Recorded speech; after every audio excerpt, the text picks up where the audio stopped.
আমি ঝাৰখণ্ড মুক্তি মৰ্চা আৰু জয় ভাৰত পাৰ্টিৰ নেতৃত্বত আমি আগবাঢ়ি আহিছো। চাওক, আপোনালোকে চাবলৈ পাৰে আগন্তুক দিনত বিভিন্ন খিলঞ্জীয়া জনগোষ্ঠীক লগত লৈ আগবাঢ়িবলৈ আমি ওলাই আহিছো। আপোনালোকে চাবলৈ পাৰে ভূমিৰ ক্ষেত্ৰত চাহে বিভিন্ন জাতি জনগোষ্ঠীৰ যি সমস্যা আছে, ছয় জনগোষ্ঠীৰ যি সমস্যা আছে জনজাতিকৰণৰ দাবী লৈ আমি আগবাঢ়ি ওলাই আহিছো। আমাৰ বঢ়িয়া চলি আছে। আজি আমাৰ ঝাৰখণ্ডৰ আমাৰ ট্ৰাইবেল বিভাগৰ মন্ত্ৰীবিলাক আছে আৰু ঝাৰখণ্ডৰ পৰা তেওঁলোকে আহিছে, আমাক সহযোগ কৰি আছে আৰু নিৰ্বাচন আমাৰ প্ৰচাৰ চলি আছে। চাওক, আমি বিপুল বৰুৱাতে আমি জিতিম আৰু আমি একদম 100% জিকিম।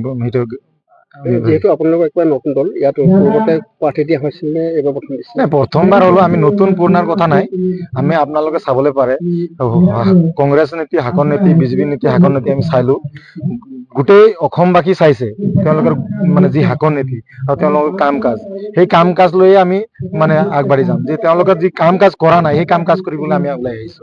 যে আপোনালোকে চাবলৈ পাৰে তেওঁলোকে 6 জনজাতিক যি জনজাতিকৰণৰ নামত আজিৰ পৰা 70 বছৰ ধৰি ঠগ বাজ কৰি আহিছে, সেই ঠগ বাজটো আমি পূৰণ কৰিবলৈ কাৰণে আমি ওলাই আহিছো। আমি নিজৰ যি অধিকাৰটো ল'বলৈ কাৰণে ওলাই আছো। আমি কাৰো মানে অধিকাৰটো আমি কাঢ়ি ল'বলৈ নহয়, যি 6 জনগোষ্ঠীৰ যি অধিকাৰ আছে সেই প্ৰাপ্যটো পাবলৈ কাৰণে ওলাই আহিছো। চাওক, আজি আমাৰ প্ৰচাৰ সভাত আমাৰ ঝাৰখণ্ড কেবিনেট মন্ত্ৰীবিলাক আছে, বিভিন্ন দল সংগঠন আছে, লগত আমাৰ আদিবাসী সমাজখন আছে, বিভিন্ন সমাজখন আমাৰ লগত আজি ওলাই আহিছে। আমি নিশ্চয় তেওঁলোকে আমাৰ লগত ফেক্টৰ নহয়। কিয় ফেক্টৰ নহয়? আমি কথা স্পষ্ট কৰোঁ, তেওঁলোকে যি ঠগ নীতি মানে ঠগ নীতিৰ ৰাজনীতি কৰি আহিছে, সেই ঠগ নীতি আমি কৰিবলৈ অহা নাই। আমি যিটো আমাৰ অধিকাৰ আছে, যিটো আমাৰ ভাগ্য আছে, এইটো ভাগ্যৰ কাৰণে আমি ওলাই আহিছো। আমি তেওঁলোকৰ ঠগ নীতি ৰাজনীতি কৰিবলৈ আমি ওলাই আহিম। যি 6 জনগোষ্ঠীৰ যি অধিকাৰ আছে, মাটিৰ পাট্টা, যি এই 6 জনগোষ্ঠীৰ যি আদিবাসী বিলাকৰ যি সমস্যা আছে, তেওঁলোকৰ যি ভূমিৰ অধিকাৰ আছে, 6 জনগোষ্ঠীৰ যি জনজাতিকৰণৰ যি সমস্যা আছে, এই সমস্যা লৈ আমি ওলাই আহিছো।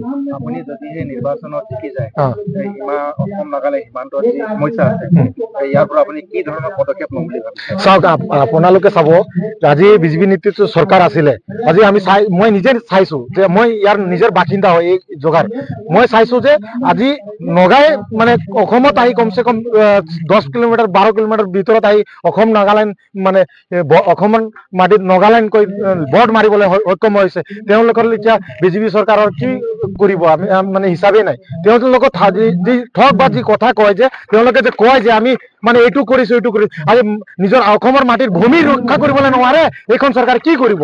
আমি এই কথা দিছো যে আমি এই সৰুপথাৰ সমষ্টিৰ যি সীমা আছে এই সীমা সুৰক্ষা কৰিম, আমি কথা দি গৈছো। আমি তেওঁলোকে চৰকাৰ বনাব নবনাব সেইটো নাজানো, লেকিন এইবাৰ আমি কৈছো আমাৰ নেতৃত্বত চৰকাৰ হ'ব।